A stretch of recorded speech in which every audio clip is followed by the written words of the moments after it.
କାଉର ଚତୁରତା। ଏ ଧରାପୃଷ୍ଠରେ ସମସ୍ତେ ବଞ୍ଚିବାକୁ ଚାହାନ୍ତି, ମଣିଷଠାରୁ ପଶୁପକ୍ଷୀ ପର୍ଯ୍ୟନ୍ତ। ଏମିତିକି ବଞ୍ଚିବା ପାଇଁ ନିଜେ ନିଜର ଖାଦ୍ୟ ଖୋଜିବାରେ ଲାଗନ୍ତି। ଏମିତି ଏକ ଦୃଶ୍ୟ ଦେଖିବାକୁ ମିଳିଥିଲା ଅଖରକଟା ଗ୍ରାମରେ। ଯେତେବେଳେ ମଣିଷ ନିଜ ସ୍ୱାର୍ଥ ପାଇଁ ଗଛଲତା କାଟି ଦେଉଛନ୍ତି, ସେତେବେଳେ ପଶୁପକ୍ଷୀମାନେ ଘରମୁହାଁ ହେଉଛନ୍ତି। ଯେତେବେଳେ ମଣିଷ ଶୋଇ ରହୁଛି, ସେତେବେଳେ ଏକ କାଉ ଖାଦ୍ୟ ଅନ୍ୱେଷଣରେ ଏକ ଘରକୁ ଆସିଛି। ଏ ଦୃଶ୍ୟ ହେଉଛି ସକାଳ 6ଟା ବେଳର ସମୟ। ସେ ନିଜ ଖାଇବା ପ୍ରଥମେ ସେ ଖାଦ୍ୟ ଖୋଜୁଛି।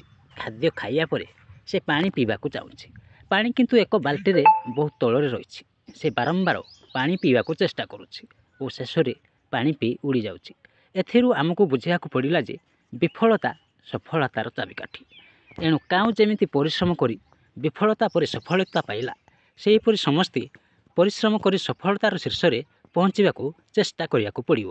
Bureau report, news Odisha TV.